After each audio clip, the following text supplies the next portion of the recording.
Amigos de Etnale, traigo para ustedes este libro Cuentos Mexicanos de Horror y Misterio.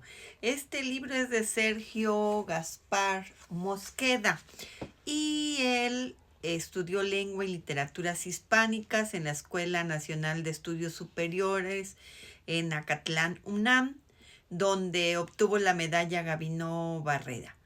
Recibió clases del escritor Óscar de la Borbolla, el que publicó uno de sus libros, Las vocales malditas. Y bueno, Sergio Gaspar ha publicado 27 libros sobre diversos temas y géneros, en lo que destaca las historias reales de espantos y aparecidos.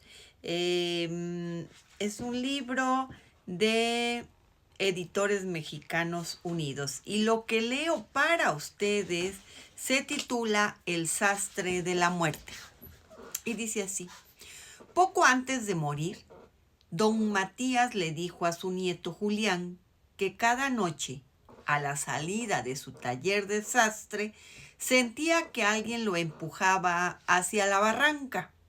El local se ubicaba en la falda de un cerro de uno de los estados que en mayor grado habían sufrido los embates de la guerra cristera en el norte del país.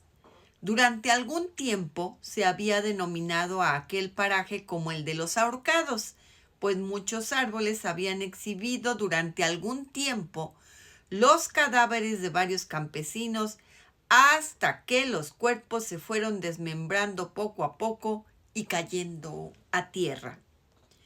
Mucho después fue abierta una calle y el asfalto cubrió los restos humanos, lo que hizo que se olvidara la historia de esas pobres personas y de sus familiares, quienes también fueron castigados por apoyar la causa cristera. Se sospechó que habían sido asesinadas familias enteras junto con sus niños, pero nada fue demostrado. Para la época en que sucedieron los hechos que aquí narraremos, a principio de los 60, solo unos cuantos ancianos recordaban los trágicos sucesos y tenían un gran temor de hablar del asunto.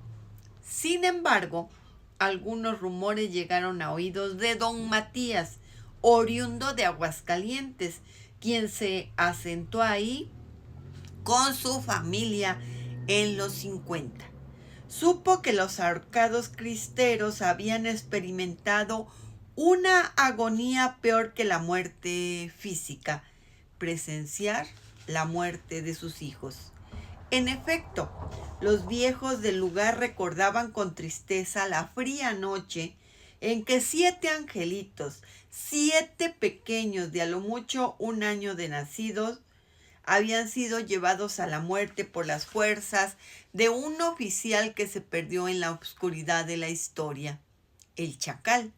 Así le decían porque disfrutaba torturando sin motivo a sus prisioneros. Entre otras cosas, les extraía los molares con unas tenazas cada que no respondían a una de sus preguntas para hallar a los guerrilleros que perseguía. Tenía siempre la imaginación lista para infligir los mayores castigos a quienes se rebelaban ante su uniforme de oficial.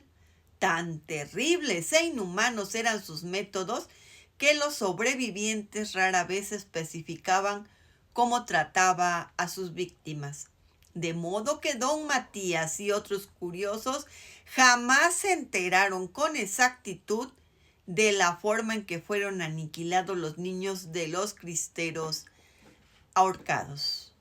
Aquello fue por estas fechas, ya cercano el Día de Difuntos, mencionó don Arnulfo, tras ser medido por don Matías para confeccionarle un traje que el cliente pensaba lucir en su ya cercano funeral, pues contaba a la sazón con 93 años cumplidos.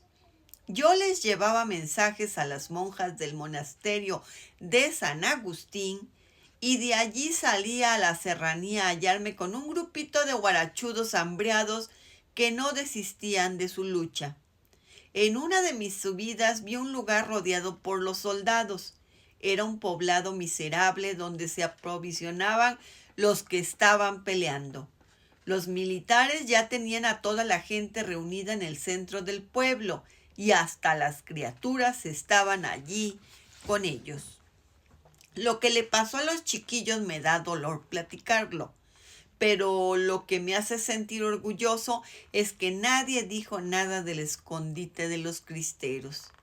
En cuanto el cliente se retiró, don Matías fue a sentarse ante su máquina de coser, meneando la cabeza.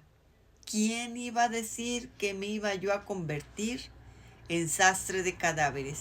Miren a ese pobre señor, ya está viviendo sus últimos días y como es la costumbre por aquí, ya hasta tiene su ataúd guardadito en su cuarto a un lado de su cama. Don Matías solía quedarse a laborar aún después de haber cerrado el local.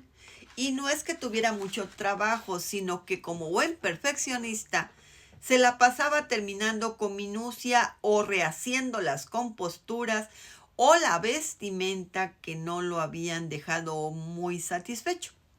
Siempre se quedaba solo, únicamente acompañado de un gato que había recogido en la calle. Pero aquella sería una noche que nunca olvidaría. Cuando las 11 de la noche sonaron en la vieja iglesia del pueblo, se encontraba dormitando, arrellanado en su mullido sillón tapizado con plástico verde. La labor colgaba abandonada de sus nudosos dedos. De pronto, por entre las rendijas de la pequeña puerta de madera del lugar, penetró un susurro que se fue acercando cada vez más a sus oídos. Levantó la cabeza espantado y mientras comenzaba a entender algunas palabras que le eran espetadas cerca de la oreja, vio que el gato sobre el pequeño mostrador se erguía erizado, parándole todos los pelos.